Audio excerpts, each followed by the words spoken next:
Falta de infraestrutura é a principal reclamação que eu ouço quando menciono o descarte de medicamentos. Mesmo as pessoas que sabem que medicamentos que não serão utilizados e medicamentos vencidos não devem ser descartados no lixo doméstico, nem no esgotamento sanitário, como na pia ou dando a descarga, mesmo essas pessoas, elas me falam que às vezes acabam fazendo o que é errado porque falta infraestrutura. E eu resolvi trazer esse tema aqui para o Mitos e Verdades, porque eu concordo sim que sem infraestrutura a gente fica de mãos atadas, mas não é apenas porque ninguém disponibilizou a falta de infraestrutura que esse problema do descarte de medicamentos ocorre. Se você acompanha aqui o Farmácia Doméstica, sabe o meu posicionamento de que há necessidade de serem revistos o design das embalagens de medicamentos e o design do serviço de assistência farmacêutica. Esse pode ser um assunto de outros vídeos, com diferentes enfoques. Voltando aqui para a questão da infraestrutura, eu vou polemizar um pouco lhe fazendo uma pergunta.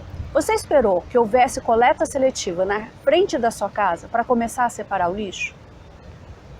Ou, se você mora em apartamento e separa o lixo e gosta de dizer que nem se lembra quando que começou, né? Porque tem gente que fala, não, eu sempre separo. Eu pergunto, tá, mas você mora num prédio. Você sabe se eventualmente o seu prédio coloca o lixo reciclável em horário diverso do lixo orgânico? Ou se de repente você separa, mas o pessoal da limpeza, para não ter duas rotinas, simplesmente coloca tudo junto? Ou porque o prédio não tem espaço suficiente para guardar tanto volume de lixo reciclado, acaba colocando junto. Pior, quando você descarta, há algum consenso no prédio, por exemplo, se as garrafas PETs devem ser amassadas ou devem ser colocadas inteiras? Porque dependendo da infraestrutura da reciclagem, não tem sentido colocar inteira. Se você amassa, a PET ela gera um volume menor, são menos sacos de 100 litros que o seu prédio vai usar, ou são menos sacos que você precisa na sua casa para colocar no lixo. E esse volume pode ajudar a com que uma quantidade maior de plástico seja reciclado. Então, não basta ter a infraestrutura, é preciso também ter um comportamento e participar de como é feito onde você mora. Como é que funciona onde você mora? Procure se informar. Se você tem um bom exemplo, comente aqui embaixo. Se você tem alguma dúvida, também. É preciso mostrar que existe participação das pessoas, que isso é relevante para elas. Porque aí os gestores vão perceber que não tem tanto sentido colocar investimento numa coleta de embalagens, numa coleta de resíduos, ao invés de educação, saúde, segurança.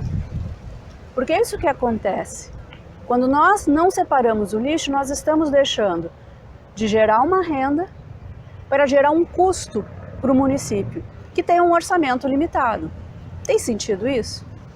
Eu, por exemplo, moro em São Paulo e eu sei que o meu prédio, por mais que as pessoas tentem, nem sempre consegue-se colocar todo o lixo reciclável na calçada. Não tem espaço físico para isso, nem para armazenar, nem para colocar na calçada. E a prefeitura passa uma vez por semana. Então eu faço questão de levar até o supermercado que tem um convênio com cooperativa. Agora depende da infraestrutura de cada lugar. Depende também de se informar como funciona.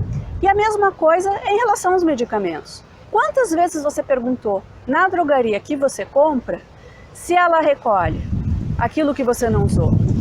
Ou no posto de saúde? Seria muito simples. O motoboy ele leva um medicamento e ele traz de volta para a drogaria aquilo que você não usa, que não vai ser mais usado e que não pode mais ser usado por alguém.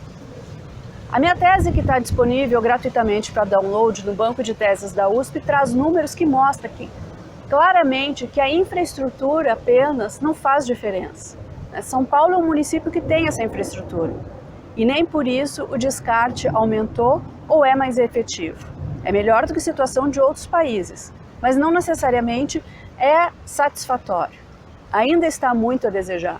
É muito comum as pessoas dizerem que têm medicamento e não sabem o que fazer, mesmo numa cidade em que existe a infraestrutura. Então aqui fica essa minha provocação e também um convite para verificar lá no Instagram as fotos e os vídeos que as pessoas mandam, mostrando o que deveria ser modificado ou o que deveria ser replicado em relação às embalagens de medicamentos, com enfoque no desperdício, com enfoque nas sobras, que depois ninguém sabe o que fazer com elas.